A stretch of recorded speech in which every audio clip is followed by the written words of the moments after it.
Regressor instruction manual के एक नए एपिसोड में स्वागत है। एपिसोड के स्टार्ट में जब ऑस्कर को गोली लगी टेटो उसको गोली लगते हुए देख के ली वो हैरान हो जाता है और वो दौड़ते हुए ऑस्कर के पास आने लगता है और वो ऑस्कर के पास आते हुए कहता है, हे ऑस्कर, तुम जाग जाओ यार, तुम हमें छोड़कर नहीं जा सकती। और ऑस्कर के ऊपर ऐसे गोली लगते हुए देख के, ऐसा कुछ सिनेरियो होते हुए देख के सारी जनता, वो सभी लोग हैरान हो जाते हैं और वो लोग कहने लगते हैं, आखिर वहां पर क्या हुआ है? क्या किसी ने ऑस्कर को शूट कर दिया है? और आखिर ऐसा कुछ कौन कर सकता है? लेकिन हम देखते हैं कि वो शूट करने वाली और कोई नहीं, ये चार्लिया ही होती है और वो अपने साथ कई सारे इंपीरियल रॉयल गार्ड्स लेके आई थी और वो वहां पर गुस्से से चिल्लाते हुए कहने लगती है, एलाइस, मैंने तुम्हें खाना खिलाया और तुम्हारे लिए सब कुछ किया और तुमने मुझे धोखा देने और ली क्योंग के साथ जाने की हिम्मत की। और वो अपनी गन फिर से तानते हुए कहने लगती है, इस प्रोटेस्ट को अभी खत्म करो, यही इंपीरियल फैमिली का आदेश है, तुम एक गंदे गद्दार हो। लेकिन इतने में ऊपर ली अपीयर होता है और ली को ऊपर देखते हुए देख के चार्लिया वो हैरान हो जाती है, जबकि ली कहने लगता है, फर्स्ट प्रिंसेस चार्लिया, तुम ये क्यों कर रहे हो? उसने कुछ भी गलत नहीं किया है और आखिर तुम अपने आप को होली एम्पायर के रूलर्स कैसे कह सकते हो? और उसकी ऐसी बातें सुन के लोग कहने लगते हैं, ये तो ऑनरी बिशप ली क्योंग है और आखिर वो वहां पर क्या कर रहा है? और लोग ली को देख के वहां पर हैरान इसलिए हो रहे थे क्योंकि ली, यानी ये भी कह सकते हैं कि होली काउंसिल भी इसमें शामिल है, ये उन लोगों को पता नहीं था। जबकि चार्लिया वो अकल की अंधी प्रेम की पागल औरत कहने लगती है, ओह मेरे बेचारे ली क्योंग, उसे तो उन गंदे पीजेंट्स ने अगवा कर लिया है और उसका ब्रेन वॉश भी कर दिया है। और चार्लिया की ऐसी बातें सुन के जनता वो भड़कने लग जाती है और ली अपने मन में कहता है, वो तो वास्तव में ही अपने इमेज को खराब करने में माहिर है। इतने में ऑस्कर वो कपकपाते हुए कहने लगती है, ओए ली क्योंग, और ली उसकी आवाज सुनते ही वो कहने लगता है, एलाइस, क्या तुम ठीक हो? और ऑस्कर यानी एलाइस उसकी हालत खराब होने के बाद भी वो कहती है, मैं ठीक हूँ। और ली वो रोते हुए कहने लगता है, मुझे खुशी है कि तुम ठीक हो। लेकिन ली वो एक विलन की तरह स्माइल देते हुए अपने मन में कहता है, मेरा प्लान का पहला फेस वो सक्सेस रहा। और माइंडसेट के मदद से ली ऑस्कर को देखता है, जहाँ पर वो देख पाता है कि उसकी एक जैकेट, या कह सकते हैं कि वो एक बुलेट प्रूफ केप पहने रखी थी और ये एक हीरोइक रैंक की थी, जो कि 50% तक डैमेज वो रिड्यूस कर देती है। और इस चीज को देखते हुए वो अपने मन में कहता है, ये अच्छी बात है कि मैंने उसे यह पहना दिया था। और तो और मुझे पहले से ही ये उम्मीद थी कि वो कुटिया एलाइस को मारने की कोशिश करेगी। और इस तरफ चार्लिया भी गुस्से से कहने लगती है, ली क्योंग, मेरा इंतजार करना, मैं तुम्हें बचाऊंगी। जबकि ली वो कहने लगता है, वो कभी भी चुपचाप बैठकर ये सब होने नहीं देगी। इस तरह के एक्सट्रीम सीन के बिना कोई भी ड्रामा वो पूरा नहीं होता। जबकि डियोकजू वो लोगों को भड़काते हुए कहने लगती है, प्रिंसेस ने उसने ऑस्कर को मारने की कोशिश की है। और डियोकजू की बात सुनने के साथ ही सभी लोग वो सभी गुस्सा होने लग जाते हैं और वो लोग कहने लगते हैं, उन घटिया रॉयल्स ने ऐसा किया। और ली वो इस सीन के साथ ही कहने लगता है, जो कुछ भी अभी हुआ उससे ऑस्कर के प्रति और भी ज्यादा सपोर्ट बढ़ जाएगी।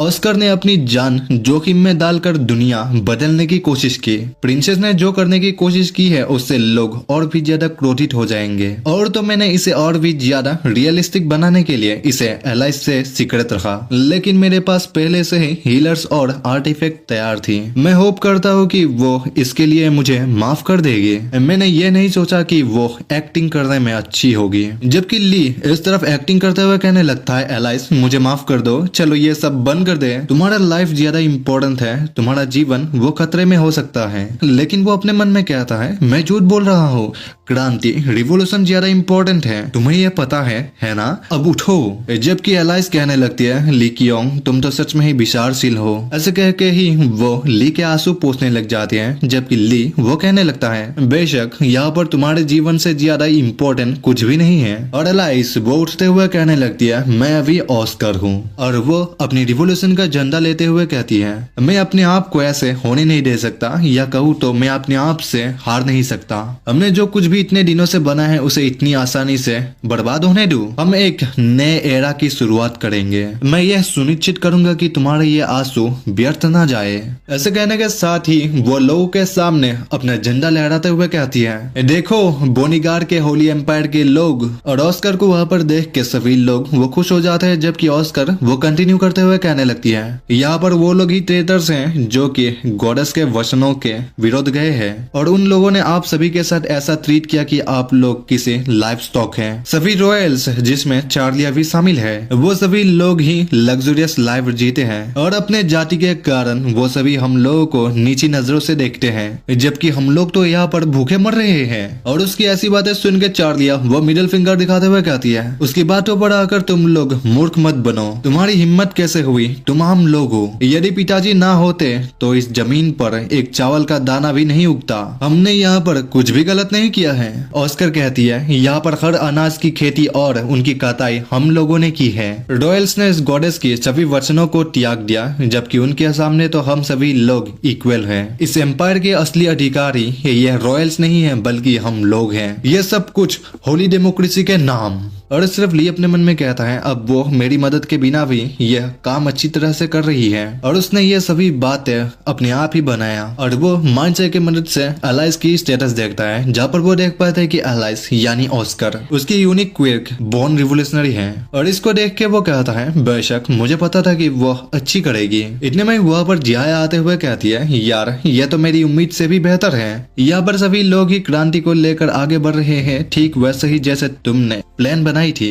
ली कहता है, लेकिन यह इतना भी पर्याप्त नहीं है कि यह एक वायलेंटली प्रोटेस्ट शुरू कर दें। जिया कहती है, तुमको बस एक ट्रिगर देने की जरूरत है। मैंने पहले ही सब कुछ तैयार कर लिया है। क्या मुझे अभी इसे बाहर निकाल देना चाहिए? ली कहता है, रुको, उससे पहले मुझे यहाँ पर चार्लोट कहीं भी नहीं दिख रही है। कुछ तो गड़बड़ है। अगर चार्लिया यहाँ पर सेना के साथ आई है, लेकिन यह कितनी शर्म की बात है। मैं सच में उस कुटिया की रिएक्शन देखना चाहता था। एक ब्लडलेस रिवोल्यूशन के बारे में उसकी सारी शिकायतों के बाद मेरी इस रिवोल्यूशन के लिए चलो तो फिर इसे अभी शुरू कर दो। जिस पे जिया कहती है, ठीक है। और वो मैक्स को कॉल लगाते हुए कहती है, हेलो मैक्स। जिस पे मैक्स कहता है, मैं सुन रहा हूँ पिताजी और मिस जिया। हाँ, मैंने म्यूजियम में मेरे लिए काम करने के लिए वहाँ पर एक नकली सब्स्टिट्यूट छोड़ दिया है और मैं अभी क्लॉक टावर पर हूँ। मैंने एडिटिंग का काम पूरा कर लिया है। हमें बस इसे अभी मदर हयान के मैजिक के साथ स्ट्रीम करने की जरूरत है। जिस पे ली मैक्स को कहता है, हाँ मेक श्योर करना है कि एम्पायर के सभी लोग इसे देख पाए। मैक्स कहता है, हाँ ठीक है फादर। ऐसे कहते हुए ही वो सिस्टम में क्लिक करता है और उसके क्लिक करने के साथ ही एम्पायर के हर जगह मॉनिटर्स अपीयर होने लग जाते हैं। और ऐसा कुछ होते हुए देख कर सभी लोग ही हैरान होते हैं। आखिर वो लोग कहने लगते हैं, आखिर ये क्या चीज है। और इस तरफ ली कहता है, हमारे प्लान का फेज 2। और इस तरफ उन मॉनिटर्स में चार्लिया को दिखाया जाता है, जहाँ पर वो ये कह रही होती है कि ये कॉमनर्स लोग तो हमारे सामने कुछ भी नहीं है, सिर्फ ये सभी गंदे सुअर हैं। और इस तरफ ली बैकग्राउंड में कहता है, अब शुरू होगा खूनी क्रांति, मतलब ब्लडी रिवोल्यूशन।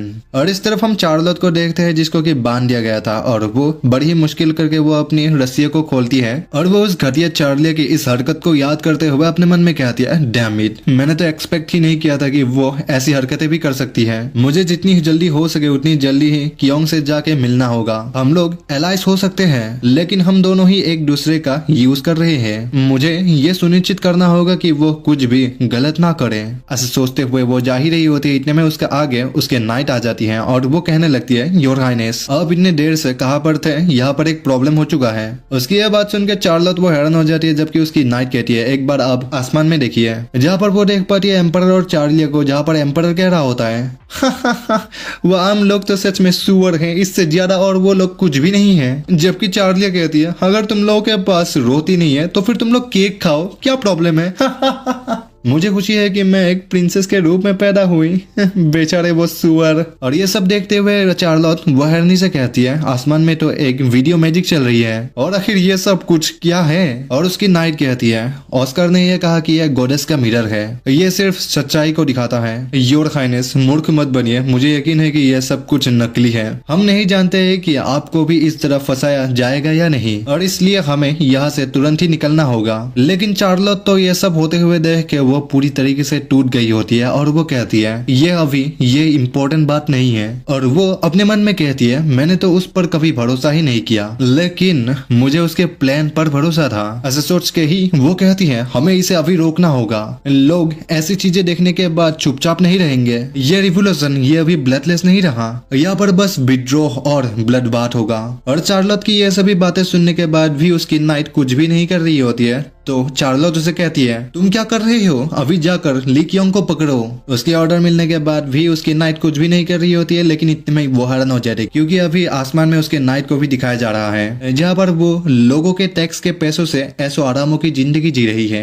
और चार्लोट ये सब देख के वो कहती है आखिर तुमने ऐसा कब किया, लेकिन इतने में ही वो नाइट अपनी असली रंग को दिखाते हुए कहने लगती है इसलिए तो मैंने कहा कि हमें यहाँ से चला जाना चाहिए, मुझे तो आपके इन सपनों के बारे में कोई भी परवाह ही नहीं थी। क्या एक इक्वेलिटी का नेशन, एक वर्ल्ड जहाँ पर भेदभाव ही नहीं होगी। जब आप महल में पले बड़े थे तो आपको किसी भी चीज के बारे में क्या ही पता होगा, क्या केवल आपकी इन दिखावट सुंदरता में ही सैकड़ों हजारों गोल्ड कॉइन्स खर्च नहीं हो जाते हैं? क्या आप जानते हैं कि आप उस ड्रेस को बेचकर ही सैकड़ों लोगों को बचा सकते हैं जो भूखे मर रहे हैं? खैर मैं आपको ये ब्लेम नहीं कर रहा हूँ कि आप एक हिपोक्रिट हैं, चाहे डेमोक्रेसी हो या कुछ और। ऐसे कहते हुए वो अपने स्वॉर्ड को निकाल के सीधे चार्लोट के ऊपर वार करने के लिए या कहे तो चार्लोट को मारने के लिए आगे बढ़ते हुए कहने लगती है इस दुनिया में पैसा और ताकत ही मायने रखती है। और उसके नाइट को ऐसे आते हुए देख के चार्लोट वो डर जाती है, जबकि उसकी नाइट कहती है अब आपको मरना ही होगा क्योंकि अब आपको पता चल गया है कि मैं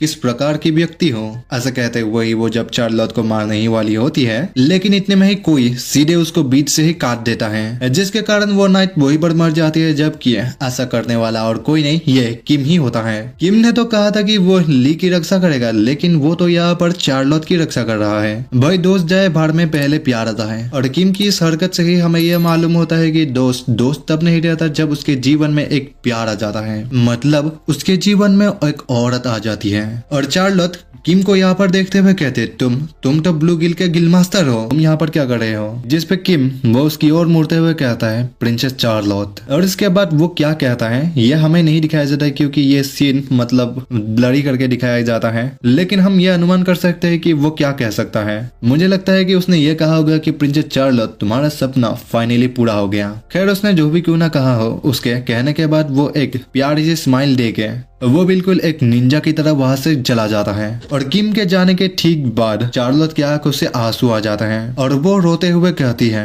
मैं मानता हूँ कि एक सपना सपने से ज्यादा कुछ भी नहीं है। हमारा सीन शिफ्ट होता है और हमें एम्पायर के अंदर ही दिखाया जाता है, जहाँ पर चारों तरफ ही आग लगी होती है और दंगा फसाद हो रहा है, जहाँ पर कॉमनर्स वो पूरी तरीके से भड़क जाते हैं और इम्पीरियल फैमिली के गार्ड्स को वो लोग मारने लग जाते हैं। यहाँ तक कि लोग तो नोबल्स को भी मारने के लिए उनके घरों तक पहुंच जाते हैं और वो लोग तो उनके घरों के ऊपर भी आग लगाने लग जाते हैं।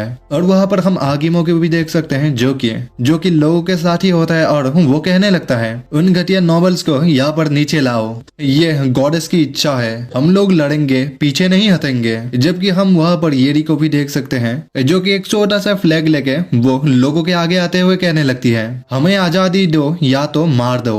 और उसकी यह बात सुनने के बाद दो नोवेल्स के नाइट्स में से एक नाइट उसके ऊपर एक तीर तानते हुए कहता है तो फिर मर जाओ गंदे गद्दारों। और उस नाइट को हमला करते हुए देख के आगिमो चिल्लाते हुए लोगों को कहने लगता है जब लोग यहाँ से हट जाओ वो लोग हमारे ऊपर अटैक करने वाले हैं। वो ऐसा कह रहा होता है, इतने में वो नाइट उस एरो को शूट कर देता है जो कि जाके सीधे येरी के ऊपर ही हिट होता है। येरी के ऊपर वो एरो हिट होने के कारण वो घायल हो जाती है, जबकि आगिमो उसके पास आते हुए रोने लग जाता है। और उसको रोते हुए देख के येतनिकोवा यानी येरी कहती है मैं उसको एक बार ट्राई करना चाहती थी जिसको कि केक कहा जाता है। जिसपे आर्गिमो कहता है येतनिकोवा हाँ चलो खूब सारे केक और स्वादिष्ट ब्रेड खाते हैं, हम बाकुडोको और ऑस्कर के साथ सभी अच्छे रेस्टोरेंट में टूर कर सकते हैं, हम ये सब कर सकते हैं यदि हम इस रिवोल्यूशन में सफल हो जाए, तो कृपया मत मरो येतनिकोवा। लेकिन येतनिकोवा वो अपनी मरने के कगार पर होती है और वो कहती है मुझे माफ करना आर्गिमो। ऐसे कहते हुए ही येतनिकोवा वो अपनी दम तोड़ देती है। और येतनिकोवा को मरते हुए देख के आर्गिमो कहता है येतनिकोवा नहीं येरी नहीं नहीं नहीं। और वो वही पर येतनिकोवा को लेकर ही चीख चीख कर रोने लग जाता है। लेकिन इतने में ही कोई कहता है कट। और ये सब कुछ जो हो रहा था अभी तक ये सब कुछ एक फिल्म की शूटिंग चल रही थी, मतलब लोगों को दिखाने के लिए ये एक शूटिंग चल रही थी। और उन दोनों की ऐसी शानदार एक्टिंग देख के लोग उनके लिए क्लैपिंग करने लग जाते हैं और ली कहता है गुड जॉब सभी लोग, और तुम दोनों ने तो बहुत ही बढ़िया किया, खास तौर पर तुम तो सच में ही एक्टिंग में बहुत ही अच्छे हो। तुमने मुझे डरा दिया, तुम तो सच में ही एक हॉलीवुड एक्ट्रेस हो। मैं सच कह रहा हूँ। लेकिन हमारी येटनी का भाई यानी येरी, जो कि हमेशा ही सख्त बनते रहती है, वो कहती है हाँ जो भी हो, मैं वास्तव में ही ऐसा कुछ फिर से नहीं करना चाहती। यह मुझे याद दिलाता है कि हमने डियोग्जू के साथ क्या किया था। मुझे भी डियोग्जू की तरह ऑस्कर के लिए बॉडीगार्ड के रूप में काम करना चाहिए था। लेकिन ली तो उसकी ऐसी एक्टिंग देख के उसका तारीफ कर रहा होता है, जबकि जिहाया वो सिस्टम में बाकी सभी लोगों की ऐसी रिएक्शन देख के कहती है अरे ऐसा मत कहो यार, इधर आओ येरी। लोगों की रिएक्शन ये सच में ही अमेजिंग है। हाँ, जिसपे हम ये देखते हैं कि लोगों ने जब येरी की ऐसी हालत देखी, मतलब फ्रीडम फाइटर्स में से एक की जान जाते हुए देख के लोग और भी ज्यादा भड़क उठते हैं और वो लोग कहने लगते हैं तुम इतनी छोटी लड़की को कैसे मार सकते हो, तुम तो सच में ही एक भयानक विलन हो। हम लोगों के साथ ऐसा व्यवहार नहीं किया जा सकता, हमें बच्चों की सुरक्षा करनी चाहिए। चलो मोनार्ची को ही पूरी तरह से उखाड़ फेंके, डेमोक्रेसी राइज करेगा वो। और इतने में ही जिहाया कहती है वो सभी लोग ही तुम्हारे ऐसे एक्टिंग देख के मोटिवेट हो चुके हैं। और हमारी सख्त लौंडी येरी वो इस चीज को ऐसे होते हुए देख के वो खुश तो होती है लेकिन वो दिखाती नहीं। और वो कहती है खैर ये बुरा भी नहीं है। और ली अपने मन में कहता है उसे ये पसंद आया, मुझे इस तरह की चीजों के लिए उसके ऊपर और भी ज्यादा विचार करना होगा। ये सब सोच के ही वो मैक्स को कहता है ठीक है मैक्स, इसे पूरे एम्पायर में ही प्रचारित करो, जहाँ भी अजीब लगे वह कुछ शोर डाल दो। और मैक्स तो इस काम को करके वो बहुत ही खुश हो रहा था और वो कहता है हाँ फादर। और इन सभी चीजों को इतनी अच्छी तरीके से होते हुए देख के ली वो अपने मन में कहता है ठीक है, हमने लोगों की सोच बदल दी है। एक बच्चे की ट्रेजिक डेथ से अधिक ज्यादा प्रभावशाली कुछ भी नहीं है। और ऐसी चीजें ही इस तरह के जगहों पर सबसे ज्यादा काम करती है। मैंने पहले ही उस वीडियो से आग लगा दी है जिसमें कि नोबल्स लोगों ने पीजेंट्स को सुअर के अलावा और कुछ भी नहीं कहा है। लेकिन पहले से ही भड़की हुई आग पर पेट्रोल डालना मेरी पसंदीदा चीजों में से एक है। तो फिर अब समय आ गया है चेकमेट का। ऐसा सोच के ही वो कहता है ठीक है हायन, कृपया डायलुगिया को कॉल करो और उसके बाद कैमरे के साथ मेरे पीछे पीछे आना, ठीक है। हायन कहती है ओह ठीक है। और ऐसे कहते हुए ही वो मॉनिटर की ओर देखते हुए मोंजोलिका बन जाती है। और वो मॉनिटर में किसी और को नहीं बल्कि वो चार्ली को देख के ही वो एकदम भयानक सुरेल, या कहे तो एक बुच्चर, एक साइकोपाथ, या कहे तो हम लोकल लैंग्वेज में मोंजोलिका। और इस तरफ हमें इंपीरियल पैलेस की ओर दिखाया जाता है जहाँ पर चारों ओर ही आग लगी हो रही होती है। और एम्परर और चार्लिया वो दोनों ही एक साथ भाग रहे होते हैं जहाँ पर चार्लिया कहने लगती है ऐसा कोई तरीका ही नहीं है जिससे वो मुझे छोड़ सकता है, तुम आखिर कहाँ पर हो। मतलब वो ली की बात कर रही होती है। वो सच में ही ली को बहुत ज्यादा प्यार करती है। और एम्परर कहता है चुप रहो, अपना मुंह चलाना बंद करो और तेज भागो। मुझे नहीं मालूम कि ये किस हरामजादे ने किया है, लेकिन जब मैं उसे पकड़ूंगा तो मैं उसे मार डालूंगा। हालांकि इससे पहले हमें यहाँ से निकलना होगा। लेकिन इतने में वहाँ पर ली वो डायलुगी के ऊपर सवार होकर पहुंच जाता है और वो कहता है योर मेजेस्टी प्रिंसेस। और ली की आवाज सुन के ही वो दोनों ही कहने लगते हैं ओह ऑनरी बिशप ली की आऊं। ओह मुझे पता था कि तुम हमारी मदद करने के लिए आओगे। और चार्लिया भी कहती है हाँ मैं भी जानती थी। और एम्परर कहता है ऑनरी बिशप ली कियांग हमें यहाँ से बचाओ और आकाश में जो वो अजीब स्पेल्स है उन्हें मिटा दो और उन सभी गद्दारों को मार डालो। मुझे नहीं परवाह कि इसके साथ सोल्जर्स भी मारे जाए, मुझे और मेरी बेटी को यहाँ से बचाओ। और एम्परर ने ये सभी बातें कह के तो खुद के पैरों में ही कुल्हाड़ी मार लिया है। और ली वो एक विलन की तरह स्माइल देते हुए कहता है एम्पायर के सभी सोल्जर्स अपने एम्परर को देखो। उसके इतना कहने के साथ ही वहाँ पर कई सारे मॉनिटर्स अपीयर होने लग जाते हैं। और एम्परर ने अभी अभी जो बातें कही होती है ये सभी बातें असल में ली ने लाइव रिकॉर्डिंग करते हुए सभी को दिखा दिया होता है। और ली फिर से कहता है ये वही एम्परर है जिसके लिए तुम सभी ने अपनी जान को जोखिम में डालने का फैसला किया है। और ऐसा कुछ होते हुए देख के वो दोनों ही घबरा जाते हैं। और चार्लिया कहती है क्या हमें अभी रिकॉर्ड किया जा रहा था। और एम्परर की ये सभी हरकतें देख के सारी सोल्जर्स तो उसके ऊपर पूरी तरीके से भड़क जाते हैं। और वो लोग कहने लगते हैं हाँ हम देख रहे हैं तुम चढ़े हुए रॉयल्स, तुम हमें पीछे छोड़कर भाग जाओगे जबकि हम अपनी जान तुम लोगों के लिए यहाँ पर जोखिम में डाल रहे हैं। और ऐसे ही वो लोग कई सारी बातें करने लग जाते हैं, जबकि इस तरफ चार्लिया वो कहने लगती है अब हम लोग क्या करें, वो हमें भागते हुए लाइव देख रहे होंगे, अब हमें क्या करना चाहिए। और एम्परर तो ये सब होते हुए देख के वो पूरी तरीके से हक्का पक्का हो जाता है और वो ली को कहता है ऑनरेरी बिशप ली कियोंग, मैं माफी चाहता हूँ, वो नॉर्दर्न टेरिटरी वो तुम्हें पसंद नहीं आई है ना, तो फिर मैं तुम्हें कोई और जगह दूंगा, सो प्लीज हमें बचाओ। और चार्लिया तो ली के प्यार में पूरी तरीके से अंधी हो चुकी होती है और वो अंधी कहती है ली कियोंग कृपया मेरे खातिर तो हमें बचाओ।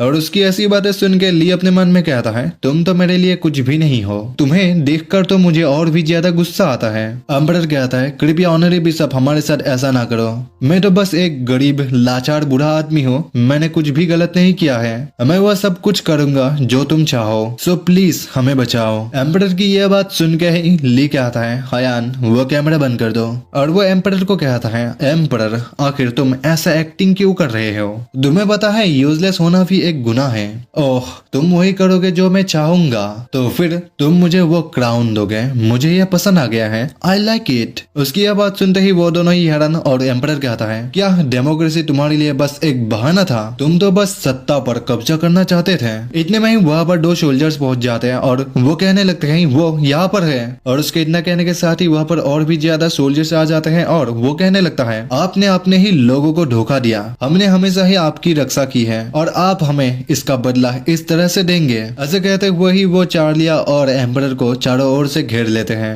और उनको ऐसे घेरते हुए देख के वो दोनों ही डर जाते हैं और एम्परर कहता है नहीं यह एक गलतफहमी है, हाँ चार्लोट वो चार्लोट कहाँ पर है, इन पागल कमीनों को यहाँ से दूर ले जाओ।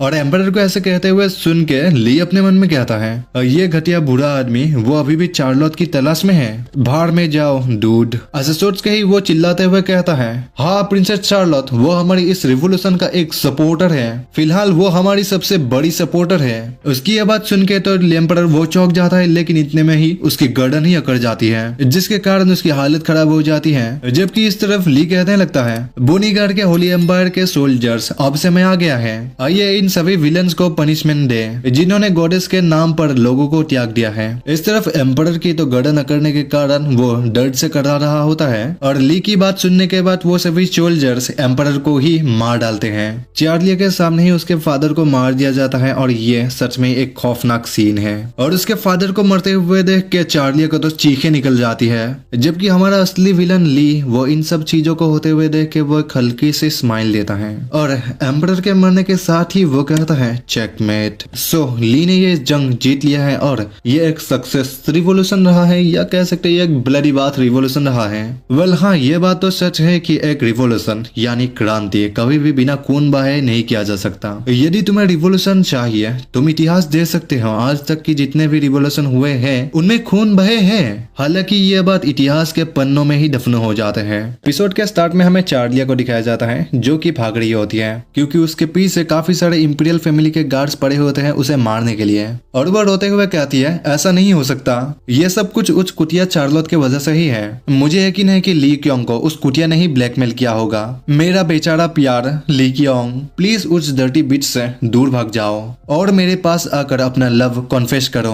ये सब कहते हुए वो भाग रही ही होती है, इतने में एक चट्टान में उसका पैर लग के वो वहीं पर गिर जाती है और वो अब भी रोते हुए ली क्योंग का ही नाम ले रही होती है। लेकिन इतने में उसके आगे अपनी मोंजोलिका अपनी बुच्चर अपने साइको पहुंच जाती है और वो बहुत ही भयानक तरीके से चार्लिया को घूर रही होती है और उसे ऐसे देखते हुए देख के चार्लिया कहती है आखिर तुम कौन हो, लेकिन अपनी साइको कहती है क्या तुम ली क्योंग से प्यार करती हो तो फिर तुम मर जाओ। ऐसा कहते हुए वो अपनी मैजिकल स्टफ को चार्लिया के ऊपर करते हुए वो अपनी एक मैजिक करती है जिसके कारण चार्लिया की एक हाथ वहीं पर कट जाती है और उसकी हाथ कटने के बाद खयान वो बड़ी ही मुस्कुराते हुए कहती है तुम्हें मरना होगा क्योंकि वो तुम्हें हेट करता है। ऐसा कहते हुए वो वहीं पर नहीं रुकती, वो चार्लिया की दूसरी हाथ भी काट देती है जिसके कारण चार्लिया की तो चीखें निकल जाती हैं और उसके बाद चार्लिया के ऊपर खयान वो टॉर्चर के ऊपर टॉर्चर करने लगती है और उसकी चीखें दूर दूर तक सुनाई देने लगती है। और चार्लिया की चीखें जब डायलुगिया सुनती है तो वो कहती है वो चीखें वो किसकी है, जिस पे ली कहता है ओह उस पर ज्यादा ध्यान मत दो।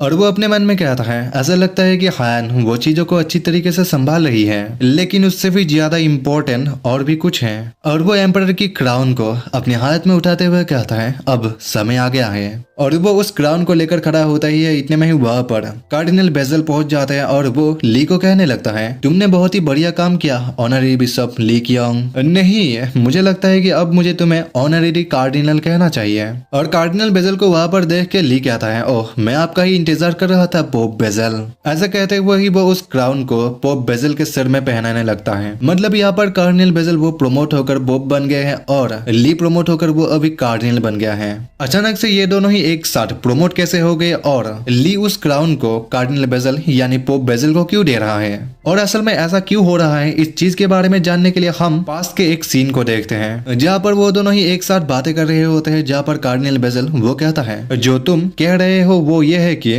तुम इस देश के कैंसर को ही मिटा देना चाहते हो, इंपीरियल फैमिली को ही खत्म करना चाहते हो और यहाँ पर डेमोक्रेसी इम्प्लीमेंट करना चाहते हो। जिस पे ली कहता है, एक होली डेमोक्रेसी, ये एक सटीक रूप से कहा जाए तो ये एक कार्डिनल की तरह ही है। हम उस डेमोक्रेसी को इम्प्लीमेंट करेंगे जहाँ से मैं आता हूँ और इसे बोनीगर की टीचिंग्स के साथ जोड़ देंगे। एम्पायर के 99% लोग ही यहाँ पर बिलीवर्स हैं, इसलिए यह संभव होना चाहिए। ली के इन सभी बातों को कार्डिनल बेजल वो चुपचाप सुन रहा होता है, जबकि ली वो अपने मन में कहने लगता है, अरे यार मैंने उससे ये तो कह दिया है लेकिन ये वो रिएक्शन नहीं है जो मैं चाहता हूँ। और वो कार्डिनल बेजल की इमेजिन करता है जहाँ पर वो कहता है, क्या तुम गॉडेस की यूज करने की कोशिश कर रहे हो? और इसको इमेजिन करने के बाद वो कहता है, कृपया वो एक गदा हाथ में ना ले लें। लेकिन इतने में कार्डिनल बेजल की आवाज आती है। जब ली उसकी ओर देखता है तो कार्डिनल बेजल वो कहने लगता है, मुझे हमेशा से ही उन रॉयल से नफरत रही है और अब समय आ गया है कि ये एम्पायर ये गॉडेस के प्रति आस्था के एक नए एरा में प्रवेश करें। और प्लस मुझे ये लगता है कि अभी का पोप वो डेविल वर्शिपर सौटा के साथ कनेक्टेड है। बेजल की ये बात सुन के ली कहता है, क्या आप सच कह रहे हैं? बेजल कहता है, जब तुम उन गंदे रॉयल से छुटकारा पा लेते हो और मैं इस तरफ होली काउंसिल के विधर्मियों का ध्यान रखूंगा, हमारी गॉडेस बोनीगार्ड और इस देश के गरीब नागरिकों के लिए। और प्रेजेंट में कार्डिनल बेजल वो ली का हाथ पकड़ते हुए कहता है, हाँ उन गंदे रॉयल्स की सेवा करने के बजाय अब हम एक धार्मिक नेशन बन जाएंगे जो गॉडेस बेनीगोर की सेवा करेगा। ये अभी एक होली एम्पायर नहीं बल्कि ये अभी होली थियोक्रेसी बन गई है। और ली के आंखों से तो सच में खुशी के आंसू निकल आते हैं और वो कहता है, हाँ योर हॉलीनेस। और वो अपने मन में कहता है, मुझे पता था कि मैंने बेजल को चुन कर एक बहुत ही बढ़िया डिसीजन लिया था, वही सबसे अच्छा कैंडिडेट था जिसे मैं कंट्रोल कर सकता था। यूं कि मैंने फेट का यूज करके एक थियोक्रेसी का स्थापना करने जा रहा था और मैं उसका सेकेंड हैंड कमांड बनने जा रहा हूँ। उन दोनों के बीच बातें चली रही होती, इतने में ही वहाँ पर डियोग्जो की एंट्री होती है और वो खुशी से चिल्लाते हुए कहता है, कियांग हम लोग जीत गए, हम लोग इसको जीत गए, क्रांतिकारी इसकी जीत हुई। लेकिन इतने में वो जब कार्डिनल के सिर में वो क्राउन देखता है तो वो कहता है, लेकिन दादाजी कार्डिनल ने वो क्राउन क्यों पहना हुआ है? उसकी यह बात सुन के वो दोनों ही हैरान हो जाते हैं और बेजल वो बड़े ही नर्वस होकर वो उस क्राउन को उतारते हुए कहता है, ओह ये मेरे सर पे क्या कर रहा है? और इसके साथ ही वो तीनों ही एक साथ जाने लगते हैं जहाँ पर डियोग्जो कहने लगता है, जब रॉयल्स यहाँ से भाग रहे थे तो उनको देख के बहुत ही मजा आ रहा था, ये सच में ही बहुत ही इफेक्टिव था। ये देखकर एम्पायर के ज्यादातर सोल्जर्स वो हमारे साइड में हो गए और उनके कारण हमारी बहुत ही मदद होगी, जिसके कारण ये बहुत ही जल्दी समाप्त हो गया। ली कहता है, ओह ये तो अच्छी बात है, मुझे यकीन है कि ऑस्कर हम लोगों का इंतजार कर रहा है, तो फिर चलो। ऐसे कहते हुए ही वो लोग जाने लगते हैं। इतने में उनके आगे चार्लोट आ जाती है और चार्लोट को देख के ली हैरान हो जाता है और वो जब चार्लोट की हालत देखता है तो वो हैरानी से अपने मन में कहता है, हा हा हा उसकी हालत बहुत ही खराब हो गई है। ऐसे सोच के ही वो कहता है, अगर हमारे साथ चार्लोट नहीं होती तो हमारे लिए बहुत ही मुश्किल हो जाता। वो सच में ही हमारी एक हिडन सपोर्टर है। उसकी बात खत्म होते ही कार्डिनल और डियोग्जो वो दोनों ही घेर लेते हैं चार्लोट को और कार्डिनल कहने लगता है, OMG प्रिंसेस चार्लोट, ये तुम ही हो जिसने हमारे इस रिवॉल्यूशन में सपोर्ट किया। और डियोग्जो भी कहता है, हाँ इतना ही नहीं, उसने हमारे लिए इक्विपमेंट, फूड और मनी, इन सब चीजों का उसने हमारे लिए बंदोबस्त किया था। उसने सच में ही हमारी बहुत ज्यादा मदद की है। उन दोनों की ऐसी बातें सुन के चार्लोट को बहुत ही गुस्सा आता है और ली चार्लोट को देखते हुए अपने मन में कहता है, क्या वो चेहरा वो सच में ही बहुत ही गुस्से में है। वो यह मानती थी कि ये एक ब्लडलेस रिवॉल्यूशन होगी जिसमें कि नोबल्स की ऑनर और उनकी डिग्निटी की रक्षा की जाएगी, लेकिन इसके बजाय उसके पीठ में चूड़ा घोंपा गया। वो बहुत ही गुस्से में है ना? इसलिए तुम्हें कभी भी मेरा यूज करने की कोशिश नहीं करनी चाहिए। क्या तुमने ये सोचा था कि मुझे कभी पता नहीं चलेगा कि तुम बस मेरी बाहर से ही मदद करने का नाटक करने जा रही थी? और हम एक पास्ट का सीन देखते हैं जहाँ पर चंगड़ियोल ली को आके रिपोर्ट करते हुए कहता है, चार्लोट की मूवमेंट्स वो वो अभी बहुत ही सस्पिशियस है, जैसा कि आपने प्रिडिक्ट किया था। वो ये अफवाह फैला रही है कि वो ही ऑस्कर है। और इसको याद करते हुए ली कहता है, यदि तुम रूलर बन गए तो मुझसे सत्ता छीनने की प्लान बना रहे थे, जैसा कि एक्सपेक्ट किया जा सकता है एक कुटिया तानाशाह से। बेशक मैं ये समझता हूँ कि वो क्या सोच रही थी। जब बात सत्ता की आती है तो मैं उसके लिए खतरा बन गया हूँ, एक प्रिंसेस जो रिवोल्यूशन से बच गई। यह अच्छी बात है कि मैंने उसे फ्यूचर में यूज करने के लिए बचा कर रखा। यह सब सोच कर ही वो एक्टिंग करते हुए कहने लगता है, ओह बिल्कुल, यदि वो तुम ना होते तो हम इस रिवोल्यूशन को इतनी जल्दी खत्म नहीं कर पाते हैं। हालांकि आखिर में थोड़ा बहुत खून खराबा हुआ। ऐसे कह के ही वो चार्लोट की ओर अपना हाथ बढ़ाता है। ली के मुंह से ऐसी बातें सुन के चार्लोट को बहुत ही ज्यादा गुस्सा आता है और वो ली का हाथ बहुत ही जोर से पकड़ती है। और उसके इतने जोर से पकड़ने के कारण ली अपने मन में कहता है, ओह ये सच में बहुत ही दर्द कर रहा है। हम यहाँ पर अकेले नहीं हैं। क्या तुम अपनी नफरत को लेकर कुछ ज्यादा ही क्लियर नहीं हो रहे हो? कम से कम मुस्कुराओ या कुछ और तो करो। हमारा सीन सीधे ही कुछ दिनों के बाद दिखाया जाता है, जहाँ पर माहौल सब कुछ सुलझा दिया गया था और जनता के सामने ऑस्कर और बाकुडुकू को सामने लाते हुए वो सभी लोग खुशियां मना रहे होते हैं। और प्रेजेंट की हालत के बारे में ली समझाते हुए कहता है, ये सिचुएशन बहुत ही जल्दी से समाधान हो गया। क्लास सिस्टम को समाप्त कर दी गई और सिटीजन्स ने अपने फ्रीडम को हासिल किया। ली कियोंग के पक्ष के यानी उसके साइड के लोगों को छोड़कर इंपीरियल फैमिली और नोबल्स को बर्बाद कर दिया गया और उस पूरे महल को ही डिस्ट्रॉय कर दिया गया। और दूसरी ओर होली काउंसिल वो अपनी गोल्डन एज में एंटर कर चुकी है। हमारे इस कॉन्टिनेंट में आए हुए एक साल के अंदर ही होली एम्पायर की हिस्ट्री वो 1093 ईयर में ही समाप्त हो गई। हमारा सीन शिफ्ट होता है और हमें एक बार का सीन दिखाया जाता है, जहाँ पर ली के पार्टी के सभी लोग जश्न मना रहे होते हैं और इस तरफ ली और जिया एक दूसरे से बात कर रहे होते हैं, जहाँ पर जिया कहती है, सो क्या हम लोग एक अपॉइंटमेंट सेरेमनी नहीं करने वाले हैं तुम्हारे और पोप के लिए? जिस पे ली कहता है, नहीं, सबसे इम्पोर्टेंट बात यह है कि हम प्रेजेंट के सिचुएशन पे इस देश के पॉलिटिकल कंडीशन को संभाले। जिया कहती है, खैर मुझे लगता है कि क्रांति समाप्त होते ही होली काउंसिल में तुम्हारा सिचुएशन बदल गई, तो तुम्हारा इरादा भी क्लियर हो गई है ना? तो फिर मुझे लगता है कि हम लोग कुछ समय के लिए एक टेम्पोररी गवर्नमेंट बनाने जा रहे हैं। ऑस्कर और मैं डेफिनेटली ही इसमें शामिल होंगे, लेकिन बाकी के लोग कौन हैं? जिस पे ली कहता है, मैं कैसलोक के बारे में सोच रहा था, ड्यूचेस कैथरीन के बारे में। और तो और इतना कहता ही है, इतने में वहाँ पर कोई उनके टेबल में जोर से हाथ पटकती है और हम देखते हैं कि वो और कोई नहीं, वो चार्लोट ही होती है और वो बड़े ही गुस्से में कहती है, हे ली कियोंग। और चार्लोट को इतने गुस्से में देख के ली वो घबराते हुए कहता है, ओह मिस चार्लोट, क्या गलत है? और जिया वो पतली गली से भागते हुए कहने लगती है, मुझे कुछ काम याद आ गया तो मैं उसे संभालने जा रही हूँ। लेकिन इतने में चार्लोट वो इतने गुस्से में होती है कि वो ली का कॉलर पकड़ते हुए ही उसे एकदम करीब खींच लेती है। और ऐसा कुछ होते हुए देख के ली वो बहुत ही घबरा जाता है, जबकि चार्लोट कहती है, हमें बात करने की जरूरत है। और उसे ऐसे करते हुए देख के ली वो अपने मन में कहता है कि तुम मेरे साथ ऐसा क्यों कर रहे हो? आखिर मेरे इस बहन के साथ क्या गलत हो गया है? तुम लोगों को क्या लगता है कि चार्लोट भी ली की बन जाएगी? लेकिन ली तो उसे बहन मानता है, लेकिन चार्लोट तो पिछले जीवन में किसी और की माल थी, ओह आई मीन किसी और की थी। सो इसके साथ ही दोनों ही बाहर आ जाते हैं और बाहर आने के बाद चार्लोट वो कुछ भी नहीं कहती, बल्कि वो शांत होकर वहीं पर खड़ी रहती है। और उसे कुछ भी ना कहते हुए सुन के ली और भी ज्यादा डर जाता है और वो अपने मन में कहता है, अरे यार अभी तुम क्या सोच रहे हो? कहीं वो मुझे यहाँ से गिराने की कोशिश तो नहीं करेगी, है ना? मुझे यकीन है कि यह सब ठीक है। अगर कुछ हुआ तो हायन और दियोगजू मुझे बचा लेंगे।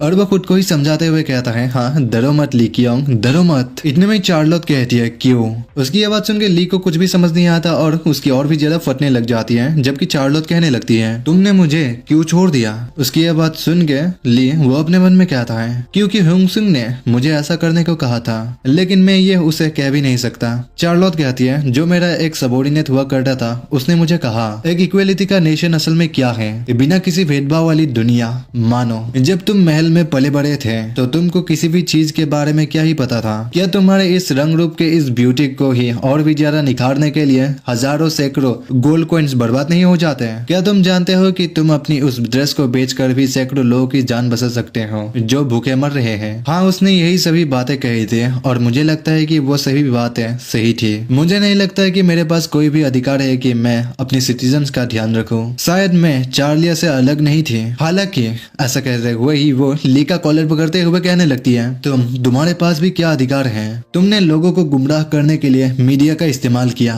और अपने फायदे के लिए तुमने निर्दोष लोगों को मार डाला। ली कियोंग, तुमने जो बनाया है वो एक डेमोक्रेसी नेशन नहीं है। सत्ता में अभी वो लोग हैं जो कि तुम्हें सपोर्ट करते हैं और आखिर में हाई क्लास के लोग वो अभी भी अपने लग्जरियस लाइफ में ही रहेंगे, जबकि आम लोग वो अभी भी सफरिंग करते रहेंगे। ये बस अभी ली कियोंग का डेमोक्रेटिक रिपब्लिक बन गया है। उसकी ये सभी बातें सुन के ली कहता है तो क्या हुआ? उसकी यह बात सुन के चार्लिया कुछ भी समझ नहीं पाती, जबकि ली कहता है क्या तुम्हें बस इतना ही कहना था? मेरा मतलब है क्या तुम सचमुच ये मानते थे कि एक यूटोपियन डेमोक्रेटिक नेशन अस्तित्व में हो सकता है? मतलब काल्पनिक डेमोक्रेटिक नेशन। ये जो तुम अभी देख रहे हो यही रियलिटी है प्रिंसेस। खैर दुर्भाग्यवश मेरे पास इतना समय नहीं है कि मैं अपनी लग्जरियस लाइफ को जी सकूं। जैसा कि तुमने कहा मेरे पास पहले से ही लगभग 2710 डॉक्यूमेंट्स के पेजेस हैं जिन्हें मुझे अभी भी पूरा करना है। मुझे अभी उन स्लम एरिया की देखभाल करने के साथ साथ उन करप्ट रॉयल्स के द्वारा छोड़ी गई गंदगी को भी साफ करना है। इस देश में तुम्हारे फादर ने जो चीजें छोड़ी थी उन्हें ठीक करने में मेरी कमर पहले से ही टूट रही है। खैर मैं बस एक ऐसा देश बनाने की कोशिश कर रहा हूँ जहाँ पर सभी लोग अच्छी तरह से जी सकें। मैं ऐसा नेशन चाहता हूँ जहाँ पर छोटे बच्चे भूखे न मरे और जहाँ लिंडेल में दिन दहाड़े टेररिस्ट के हमले नहीं होंगे। लेकिन वो अपने मन में कहता है ताकि मैं सुरक्षित रह सकूं, और वो अपनी बात को पूरी करते हुए कहता है ठीक वैसे ही जैसे कि तुम अपने लव्ड वंस के कारण इस देश को छोड़ के नहीं जा सकते, मैं भी अपने आराम के लिए इसे छोड़ नहीं सकता। मेरा मतलब है मेरे अपने रीजंस के कारण। लेकिन अंत में हम दोनों ही एक अच्छे देश में रहना चाहते हैं और यही बात सच है। तो फिर चलो फिर से एक नई शुरुआत करें और ये सब तुम्हारे उस यूटोपियन ड्रीम लाइक कंट्री के लिए। ऐसे कहते हुए ही वो जब चार्लोट की ओर अपने हाथ बढ़ाता है तो चार्लिया वो बहुत ज्यादा ब्लश करने लग जाती है और वो फिर से कहता है आइए हम आम लोगों के लिए काम करना शुरू करें। लोगों को अभी भी तुम्हारी जरूरत है, आखिरकार तुम अभी भी हमारी योर हाइनेस हो। इतने में चार्लोट वो एक फैमिली को नोटिस करती है जो कि दिखने से काफी खुशहाल परिवार लग रहे हैं और उनके ऐसी खुशी देख के चार्लोट वो भी मुस्कुराने लग जाती है और वो ली के साथ हैंडशेक करते हुए कहती है अभी से ये सिर्फ चार्लोट है। और उन दोनों की ये सारी बातें वहाँ से पीछे से चुप कर ऑस्कर सुन रही होती है और उनके बातें सुनने के बाद वो भी खुशी से मुस्कुराने लग जाती है। और इसके साथ ही हमें कुछ समय बाद चर्च में दिखाया जाता है जहाँ पर गॉडेस बॉनीगार्ड के सामने सभी लोग झुक रहे होते हैं और वहाँ पर ली के अपॉइंटमेंट सेरेमनी को मना रहे होते हैं जहाँ पर पोप बेजल वो ली को प्रमोट करते हुए कहता है ऑनरी बिशप ली कियोंग, अब तक तुमने बहुत कुछ हासिल किया है। तुमने ऑस्कर और उसके रिवोल्यूशन में बहुत ज्यादा सपोर्ट किया है और माना होलोग्राम के साथ देश के विकास में भी बहुत बड़ा योगदान दिया है। हम होली काउंसिल तुम्हें तुम्हारे एफर्ट्स के कारण तुम्हें रिवॉर्ड के तौर पर तुम्हें ऑनरेरी कार्डिनल के रूप में अपॉइंट किया जा रहा है और हम ऑनरेरी कार्डिनल ली कियोंग का एक फाइनल लुक देख सकते हैं जो कि काफी अच्छा लग रहा है। वह एक तरह से देखा जाए तो वो एक नन की तरह भी लग रही है। और इसके साथ ही पोप बेजल वो क्लैपिंग करते हुए कहता है और अब से ही बॉनीगार्ड के होली थियोक्रेसी यह पोप बेजल के अंदर ही रहेगा। और इतना घोषणा करने के साथ ही और इसके साथ ही वहाँ पर चारों ओर ही खुशियों का माहौल बनने लग जाता है और जनता पोप बेजल और कार्डिनल ली कियोंग का नाम लेने लग जाते हैं।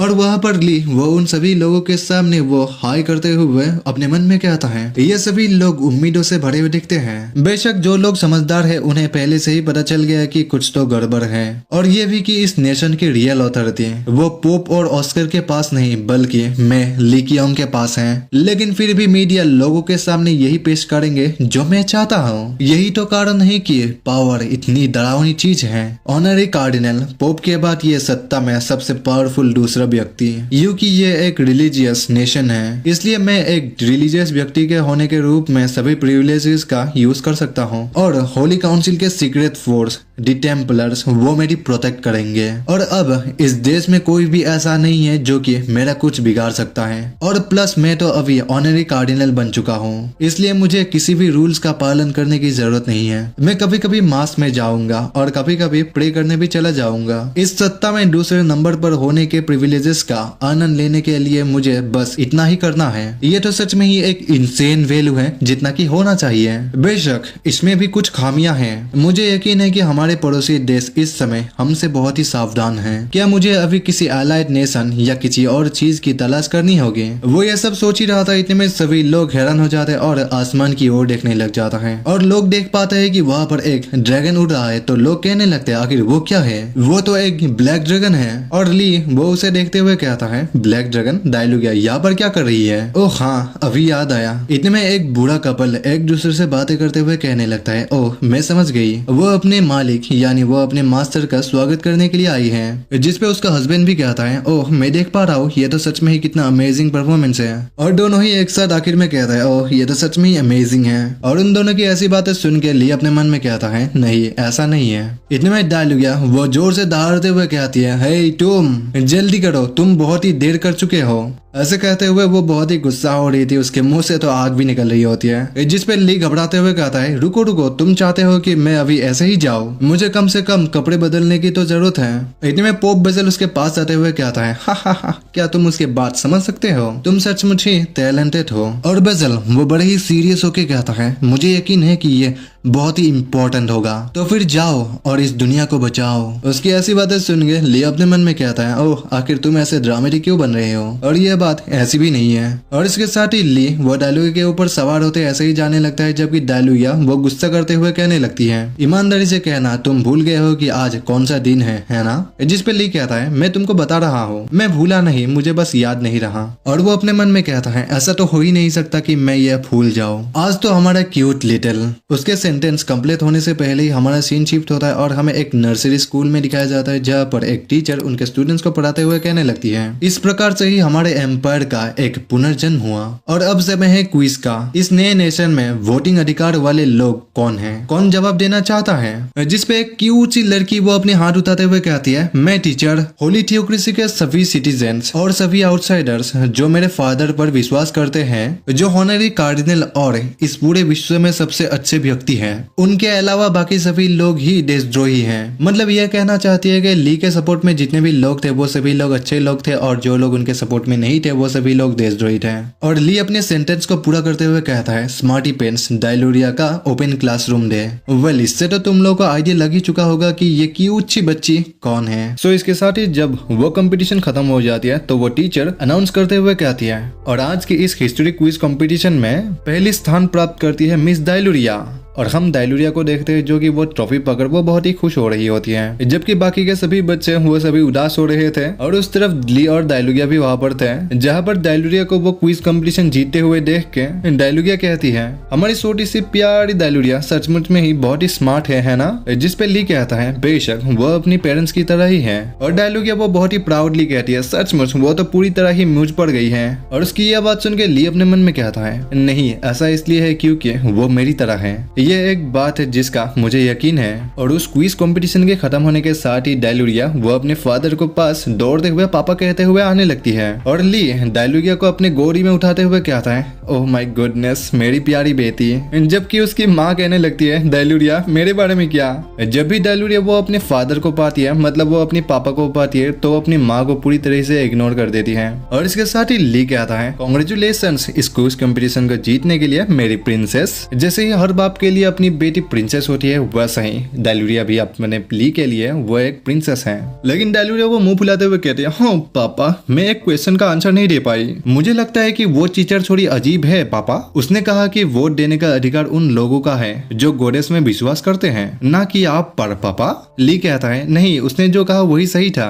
लेकिन वो अपने मन में कहता है, वो तो पॉलिटिक्स के छवि चालबाजियों को अच्छी तरह से समझती है, वो सचमुच ही बहुत ही स्मार्ट है। और ली स्मार्टी पेंट यानी डायलोरिया ने कैसे ह्यूमन फॉर्म में ट्रांसफॉर्म हुई वो इसके बारे में थोड़ा समझाते हुए कहता है, हमारे छोटे स्मार्टी पेंट्स ने, जिसे मैंने अपने दिल से जन्म दिया और अपने बटुए से बड़ा किया, मेरी बेटी डायलोरिया वो रिसेंटली ही इसने लर्न किया कि कैसे ह्यूमन फॉर्म में ट्रांसफॉर्म होना है। मुझे लगता है कि उसका एक नया छोटा भाई मैक्स, जो कि उसकी उम्र का ही है, और उससे मिलने के बाद उसने शायद सीखने के लिए खुद को बहुत ही पुश किया होगा। और हम पास के एक सीन देखते हैं जहाँ पर पेड़ों के छाव के नीचे द मैक्स वो पढ़ रहा होता है और डायलोरिया रोते हुए कहने लगती है, तुम अकेले क्यों मजे कर रही हो? मैं भी मजे करना चाहती हूँ। और ली फिर से कहने लगता है, वो लगातार रोती रही कि वो भी पढ़ना चाहती है, इसलिए मैंने ये बनाया the blue youth academy. Smarty paint और मैक्स के साथ आखिरकार बच्चे मेरे फ्यूचर के सपोर्टर हैं, इसलिए मैंने कई जगहों पर स्कूल्स बनाए। भले ही इससे थोड़ा पैसा खर्च हुआ है और ब्लू गिल पर फोकस करते हुए हिस्ट्री लेसन्स भी नेसेसरी है। वो ये सब सोच ही रहा था, इतने में कोई आके कहता है वो चीटिंग कर रही थी। और उसकी ये बात सुन के ली और डायलोरिया वो दोनों ही उसकी ओर देखने लगता है, और हम भी देखते हैं कि वो और कोई नहीं वो मैक्स होता है। और मैक्स कहने लगता है, डायलोरिया तुम एक फ्रॉड हो, मैंने तुम्हें देखा चीटिंग करते हुए। ली कहता है, बेटा तुम्हारा मतलब क्या है? जिसपे मैक्स कहता है, मैंने इसे अपनी आंखों से देखा है। डेलूरिया उसने अपनी ड्रैगन पावर्स के साथ क्वेश्चन आंसर पर एक नजर डाली। उसकी यह बात सुनकर ली अपने मन में कहता है क्या उसके पास कोई सरिंगन है या कुछ और डेलूरिया वो बहुत ही इनोसेंट सा शक्ल बनाते हुए कहती है तुम्हारा क्या मतलब है मैक्स? लूरिया को तो इस बारे में कुछ भी नहीं पता है। मैक्स कहता है क्या? और डेलूरिया कहती है लेकिन इससे भी ज्यादा इम्पोर्टेंट बात तो ये है तुम्हें मुझे मिस डेलूरिया कहकर पुकारना चाहिए चौथे बच्चे। और ये बात उसने बहुत ही डरावने तरीके से कही है। वो मैक्स को डरा रही है और उसकी ये हरकत देख के ली अपने मन में कहता है मैं नहीं जानती कि वो किससे मिलती जुलती है लेकिन उसकी पर्सनैलिटी वो सच में ही बहुत ही अच्छी है। इतने में वहाँ पर उसकी माँ पहुंचते हुए कहती है डेलूरिया तुम्हें ऐसा एक्ट नहीं करना चाहिए, तुम्हें इस मामले में अपने पापा जैसे बनने की क्या जरूरत थी। और डेलूरिया तो वो अभी मैक्स को डरा रही होती है जबकि मैक्स वो रोते हुए कहने लगता है वो सच में ही बहुत ही डरावनी है, वो तो एक डीमन है। इतने में ही वहाँ पर एक नया फिगर आता है और वो कहता है ओह ये तो आप है मिस्टर ली। और ली वो उस आदमी को देखते हुए कहता है ओह आप तो असेंबली मैन नाइस बॉट है। और वो नाइस बॉट कहता है आप मुझे कृपया सिर्फ नाइस बॉट कहिए। और इसके साथ ही वो दोनों हैंडशेक करते हैं जबकि ली उस आदमी के बारे में बताने लगता है the temporary government assembly man nice bot. वो उन लोगों में से ही एक नोटेबल कैरेक्टर है जो कि ली कियोंग को सपोर्ट करता है। फिलहाल उनसे उनकी नोबलता सीन ली गई है। और उनके अलावा भी कैस्लॉक के माँ बेटी की जोड़ी ड्यूचेस कैथरीन और चार्लोट। बेसिकली ये कहा जाए कि वो सभी नोबल जिन्होंने ये डिसाइड किया है कि वो मेरी साइड पर रहेंगे उन सभी को ही टेम्पररी गवर्नमेंट में सदस्य या मेंबर बना दिया गया है। और उन लोगों ने अपनी पावर्स को खोया नहीं। क्लास सिस्टम भले ही समाप्त हो चुकी है लेकिन यह अभी भी एक रैंक सोसाइटी है, ये केवल ऑफिशियली तौर पर ही नहीं है। और इसके साथ ही वो दोनों ही स्कूल से बाहर आ जाते हैं और ली कहता है सो अब तक की नेशनल असेंबली वो कैसे चल रही है, क्या चार्लोट के इसमें शामिल होने के बाद से कोई प्रॉब्लम नहीं आई है। और उसकी ये बात सुन के नाइसबॉट याद करता है कि कैसे चार्लोट वो उसे गाली देते हुए कह रही थी अरे तुम सिर्फ एक सुअर हो। मतलब उनकी असेंबली में जब भी कोई भी गड़बड़ होती थी तो चार्लोट अपनी आवाज सबसे ऊपर उठाती थी। तुम लोगों को पता ही ना असेंबली ऐसे ही चलती है। और असेंबली में चार्लोट तो वो सभी कोई ओवरपावर कर रही होती है और ऑस्कर उसे रोकते हुए कहने लगती है ओह नहीं मिस चार्लोट ऐसा ना करिए। और इन सबको याद करते हुए नाइसबॉट कहता है एटमॉस्फेयर वो बहुत ही लाइवली हो चुकी है और ऑस्कर वो उसे बहुत ही लाइक करती है। लेकिन यहाँ पर और भी कई सारे प्रॉब्लम्स हैं जिनको कि हमें अभी भी सुलझाना बाकी है। ली कहता है क्या कोई डिफिकल्टी प्रॉब्लम है? नाइसबॉट कहता है खैर उनमें से एक तो ऑब्वियस सी बात है यह किंगडम अलायंस है। वो सभी लोग ही हमारे इस नेशन को या कहे तो हमारे इस सिस्टम को वो लोग अप्रूवल नहीं दे रहे हैं। यहाँ तक कि रिपब्लिक ने भी हमें कांग्रेचुलेशन की है लेकिन ये किंगडम अलायंस के कमीने लोग तो सीधे तौर पर ही हमें रिजेक्ट कर रहे हैं। उसकी आवाज सुनकर ली कहता है यह बात तो सेंस बना रही है कि किंगडम अलायंस वो मोनार्ची से ही बना है और उन सब के लिए रॉयल फैमिली की पावर उनके लिए इम्पोर्टेंट है। लेकिन उनके पड़ोसी नेशन द्वारा क्रांति शुरू करना और मोनार्ची को पूरी तरीके से उखाड़ फेंकना, मुझे यकीन है कि वो डरे हुए है। मैं सोचता हूँ कि गॉडेस मिरर को हमें किंगडम अलायंस के साथ एक्सपोर्टेशन करना चाहिए। नाइसबॉट कहता है हाँ लेकिन क्यों? जिस पे ली कहता है मैं रॉयल फैमिलीज के बारे में तो नहीं जानता लेकिन मैं ये श्योर हूँ कि पीजेंट्स वो एंटरटेनमेंट चाहते हैं। मतलब समझ रहे हो अगर ली एक बार सक्सेस हो जाए वो बाकी के नेशंस में गॉडेस मिरर को एक्सपोर्ट करने में तो वो उनके मीडिया को भी कंट्रोल कर सकता है। इससे वो सभी नेशंस को ही वो डरा सकता है। ली फिर से कहता है यदि हम अपने गॉडेस के मिरर का यूज करके उन्हें अपनी ओर कर ले तो किंगडम अलायंस वो हमारा कुछ भी बिगाड़ नहीं सकेगा। ऐसे कहते हुए ही वो अपने मन में कहता है कल्चर और टेक्नोलॉजी अक्सर वो स्वर्ड्स और बंदूकों से भी ज्यादा खतरनाक हथियार हो सकते हैं लेकिन बेहतर होगा कि मैं किसी भी सिचुएशन के लिए एक बैकअप प्लान तैयार रखूं। आखिरकार तुम यह कभी भी प्रिडिक्ट नहीं कर सकते कि एक डिप्लोमेटिक वॉर में क्या हो सकता है। जिस मोमेंट में मैं अपनी गार्ड डाउन करूंगा उसी समय सब कुछ खत्म हो जाएगा। मुझे सिर्फ सत्ता में दूसरे नंबर पर होकर ही सेटिस्फाई नहीं होना चाहिए। मुझे अपना अस्तित्व इंश्योर करने के लिए कुछ एक्स्ट्रा ऑर्डिनरी करना होगा। हाँ मुझे कुछ ऐसा करना होगा जिससे कि एक पावरफुल नेशन हमारी एलाई बन जाए। हमारा सीन शिफ्ट होता है और हमें कहीं पर दिखाया जाता है जहाँ पर दो बच्चे लकड़ी के स्वॉर्ड से खेल रहे होते हैं और उन दोनों को किम और हाइजीन देख के वो दोनों ही बहुत ही खुश हो रहे होते हैं। और किम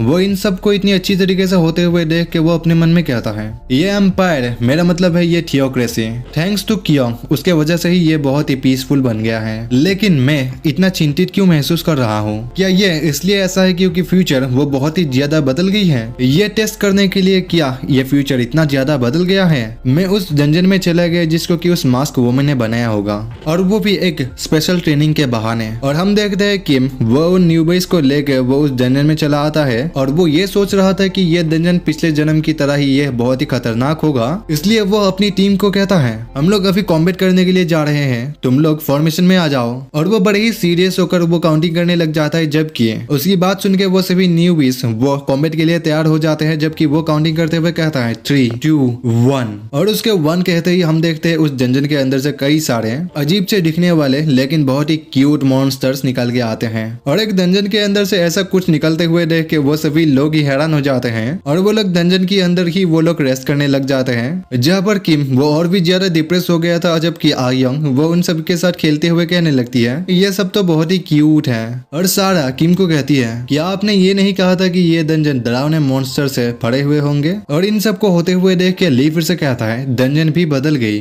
ऐसा लगता है जैसे मैंने पहला जीवन जिया था वो कभी हुआ ही नहीं था। यदि अब से जो चीजें होंगी वो भी बदल गई है या बिल्कुल नहीं होंगी, अगर मेरे पीछे हटने का कोई भी मतलब ही नहीं है, मैंने वो कीमत किस लिए चुकाई, और अब मैं क्या करूं। मैं तो ये भी नहीं जानता कि मैं आगे क्या करूंगा। ये सब सोचते हुए उसका दिमाग खराब हो रहा था, जबकि हाइजिन उसको देख के वो बड़ी ही हैरान हो गई थी, क्योंकि किम जब सोच रहा था उसके पूरी बॉडी से ही मतलब वो पसीने से लथपथ हो गया था। मतलब सीधी तरीके से कहा जाए तो किम अभी वो एंजाइटी से गुजर रहा है, और ये फीलिंग जो होता है ये सच में ही बहुत ही खराब फीलिंग होती है। मतलब तुम एक सवाल का जवाब ढूंढने के लिए तुम कितना ही सोच क्यों ना लो, लेकिन तुम्हें वो जवाब तो नहीं मिलेंगे, बल्कि तुम्हें और भी ज्यादा सवाल मिल जाएंगे, और इन सब सवालों के बीच में तुम फंस जाओगे और तुम्हारा दिमाग और भी ज्यादा खराब हो जाएगा। और किम की ऐसी हालत देख के हाइजिन कहती है गिल मास्टर क्या आप ठीक हो, यदि आप किसी बात को लेकर चिंतित हैं तो वो हमें बता सकते हैं। किम कहता है ओह ये कुछ भी नहीं है। हाइजिन कहती है क्या आप श्योर तो है ना, तो वो भी कहता है हाँ मैं हूँ। हाइजिन कहती है ओह ठीक है, मैंने सुना है कि वाइस गिल मास्टर हमारा एलाई बनने के लिए एक नेशन के तलाश कर रहा है। किम कहता है ओह तुम सही कह रहे हो, वो अभी रायस को पूछने के लिए गया है। खैर अब तक तो उसे आ जाना चाहिए था।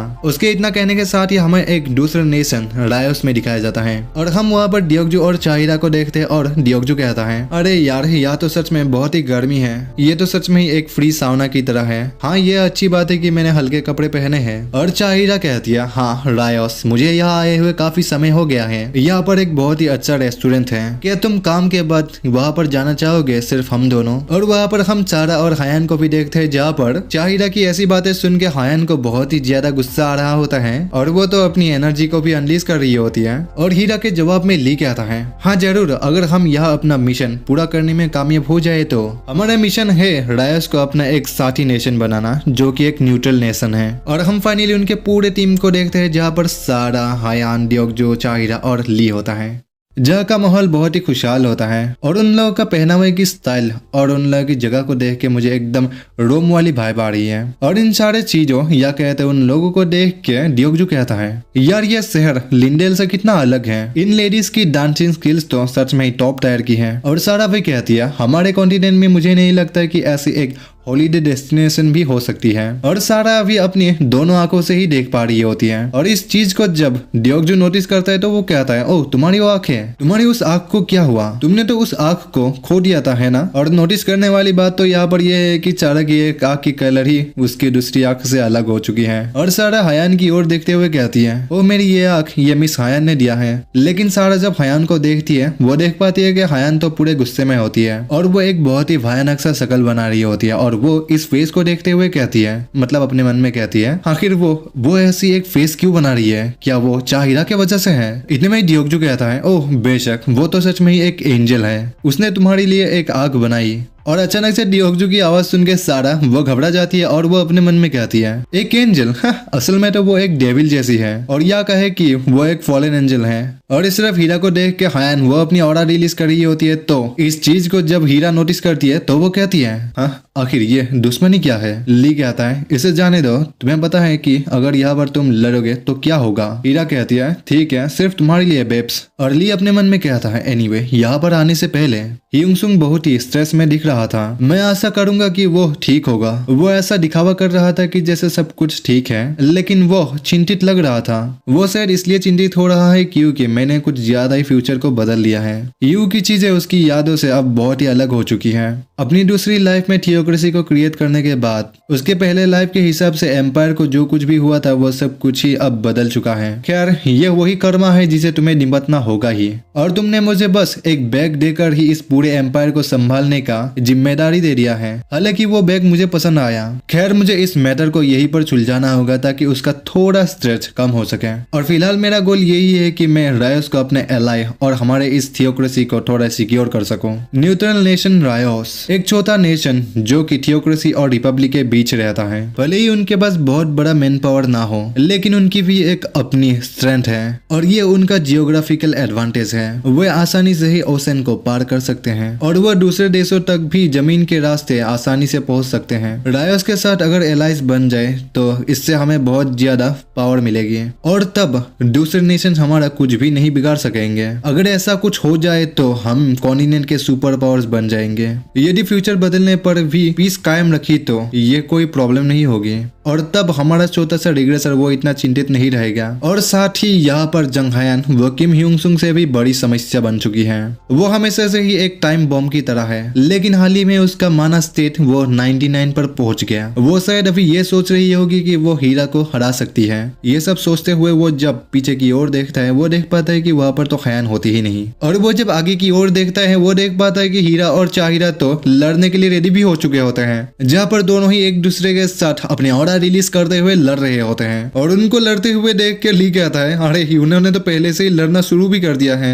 और इस तरफ चाहिरा कहती है, क्या मैंने तुमसे ये नहीं कहा था कि तुम अपनी दुश्मनी कम करो? ओह माय गुडनेस, क्या तुम मुझे कम आंक रहे हो क्योंकि मैं तुम्हें हमेशा से ही क्यूट कहता रहा हूँ? तुम्हारे लिए यह बेहतर होगा कि तुम अपनी टोन डाउन कर लो। और हायन भी कहती है, एकमात्र व्यक्ति जो मुझे आदेश दे सकता है वो है सिर्फ कियोंग। और ऐसा कहते हुए ही एक दूसरे को वो धक्का दे के अलग हो जाते हैं। और हायन वो पीछे हटते हुए कहती है, मेरा माना स्टेट पॉइंट्स वो अभी 99 तक पहुंच चुका है। चाहिरा, मैं तुम्हें खत्म कर दूंगी और कियोंग को अपने पास रखूंगी। और हायन के रिप्लाई में चाहिरा कहती है, ठीक है तो फिर मेरे पास आओ। मुझे तुम्हें ये याद दिलाना होगा कि तुम यहाँ पर सिर्फ एक अकेले स्ट्रॉन्ग व्यक्ति नहीं हो। और उन दोनों को लड़ते हुए देख के ली कहता है, क्या वो दोनों मेरे लिए लड़ रहे हैं? क्या हम लोग यहाँ पर कोई नेचर डॉक्यूमेंट्री सीन बना रहे हैं जहाँ पर जो जीतेगा वही अपना मेट को पाएगा? और हायन ये कहते हुए आगे बढ़ जाती है कि मैं तुम्हें मार डालूंगी। और हीरा भी कहती है, तुम छोटे खरगोश, मैंने तुमसे कहा था कि तुम अपना टोन डाउन करके रखो। और उन दोनों को लड़ते हुए देख के ली कहता है, रुक जाओ प्लीज, मेरी वजह से मत लड़ो। असल में तो यहाँ पर सिर्फ कियोंग ही गलत है। और सबसे पहले तो इस प्लेस में कोई भी फाइट करना अलाउड नहीं है। वो इतना कहता ही है, इतने में वहां पर कोई आते हुए कहती है, हाँ आप सही है, थियोक्रेसी के ऑनरी कार्डिनल। और उसको आते हुए देख के सभी लोग हैरानी से उसी की ओर देखने लग जाते हैं और वो कहने लगती है, ये जगह ये सिर्फ वेकेशन का एक नेशन है। हमने यहाँ पर वायलेंस को बैन करके रखा है क्योंकि हम लोग शांति पसंद करते हैं। आप लोगों को दी न्यूट्रल नेशन रायोस में स्वागत है। और फाइनली हम उस लड़की को देख सकते हैं जो कि काफी सुंदर है। और उस लड़की की यह बात सुनने के साथ ही वो दोनों ही लड़ना बंद कर देते हैं और हायन मुंह फुलाते हुए गुस्से में कहती है, मैं एक हमले में उसे नहीं मार सकती, भले ही मेरा स्टेट पॉइंट अभी 99 तक पहुंच चुका है। हीरा कहती है, खैर तुम अभी काफी स्ट्रांग बन गए हो। हायन कहती है, चुप रहो। और ऐसा कहते हुए ही वो बहुत ही डिप्रेस हो जाती हैं। जबकि इस तरफ ली वो उस लड़की से कहने लगता है, मुझे इन सब चीजों के लिए माफ करिएगा कि आपको ऐसी चीजों को देखना पड़ा, जबकि हम तो यहाँ पर आपसे ग्रीट करने के लिए ही आए हैं। और वो लड़की भी कहती है, हाँ ये ठीक है, और अभी के लिए आपको सिर्फ एक येलो कार्ड दिया जाता है और यदि आपको एक रेड कार्ड मिला तो फिर आपको यहाँ से एक्सपेल कर दिया जाएगा।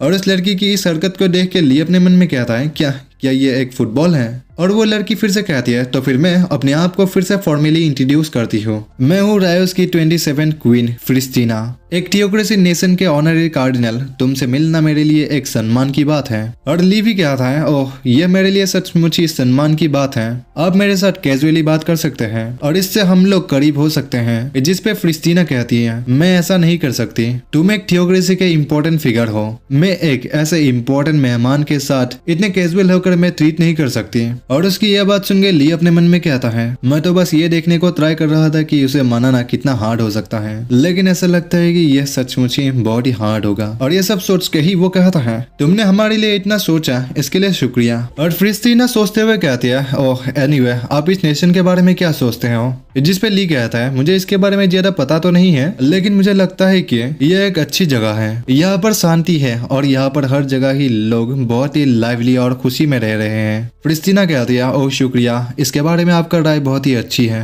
ये बिल्कुल वैसा ही है जैसा कि तुमने कहा। बेशक यह आसानी से पाया नहीं गया था। दो पावरफुल नेशंस के बीच फंसे हुए हैं। यदि थियोक्रेसी और रिपब्लिक के बीच का बैलेंस वो बिगड़ गया तो हम अपना सब कुछ खो देंगे। मैं उन चीजों की रक्षा करना चाहता हूँ जिन्हें हासिल करने के लिए मेरे पूर्वजों ने बहुत ही मेहनत की है, तो इसके लिए मैं माफी चाहता हूँ। रायस किसी भी नेशन के साथ एलाई नहीं बनेंगे। उसकी आवाज सुन के ली अपने मन में कहता है, मैं जानता था इससे पहले कि मैं कुछ कर पाता, उसने पहले ही मुझे मना कर दिया। उसने मुझसे मौका ही छीन लिया। इसमें कोई आश्चर्य नहीं है कि उसने अपनी सुरक्षा इतनी अधिक कर रखी है। ये सब सोच के ही वो कहता है, मैं सिर्फ इसलिए ही नहीं आया था, सच में ऐसी और भी बातें हैं जिन पर मैं चर्चा करना चाहता हूँ, तो क्यों ना हम बात करें। क्रिस्टीना कहती है, ओह ऐसी बात है, मैंने जरूर बहुत ही जल्दीबाजी कर दी है। हाउएवर, मैं बस अपनी इरादे क्लियर रखना चाहती थी, और इसके अलावा भी मैंने अलायंस का ऑफर ठुकरा दिया है। एक और नेशन जिसने तुमसे पहले पूछा था, और इसलिए तुम्हें चिंता करने की जरूरत नहीं है। उसकी आवाज सुन के ली अपने मन में कहता है, यह तो क्लियर है कि वो रिपब्लिक ही होगा।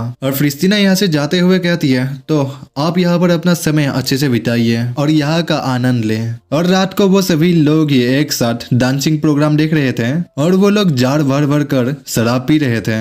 और शराबी ली वो पीते हुए अपने मन में कहता है। सो कंक्लूजन की बात करी जाए तो रायस असल में ली क्योंग ही है। ली क्योंग जिसे कि यहाँ पर न्यूट्रल रहना होगा। जंग हैन और चाहिरा नाम की दो बहुत ही स्ट्रॉन्ग लेडीज के बीच रायस की फिलहाल की सिचुएशन वो बिल्कुल ऐसी ही है। और वो दोनों ही ली को शराब भर भर के देने लगते हैं। और हयान कहती है, जो ड्रिंक मैं तुम्हें दे रही हूँ वो सच में ही बेस्ट है ना? और हीरा भी कहती है, मैं इससे भी बेहतर कर रही हूँ बेब्स। और ली वो फिर से कहने लगता है, लेकिन यह लंबे समय तक ही ऐसा नहीं रहेगा क्रिस्टीना, मैं ये सुनिश्चित करूंगा एक दिन तुम्हें हमारे पास आने के अलावा कोई और चॉइस ही नहीं रहेगा। और हम देखते हैं कि ली वो पी पी कर तल्ली हो चुका था और हायन वो उसे छोड़ने के लिए एक रूम में लेकर आती है। और नोटिस करने वाली बात तो यह है कि यह रूम एक हनीमून पैकेज वाली रूम होती है, जहाँ पर हम देखते हैं कि उसके बेड के ऊपर फूलों के पंखुड़ियों से हार्ट बना हुआ होता है। और इसके साथ ही हायन वो ली को सुला देती है और ली फिर से कहता है, शायद रिपब्लिक के साथ रिलेशनशिप खराब करना ये बुरा विचार नहीं होगा।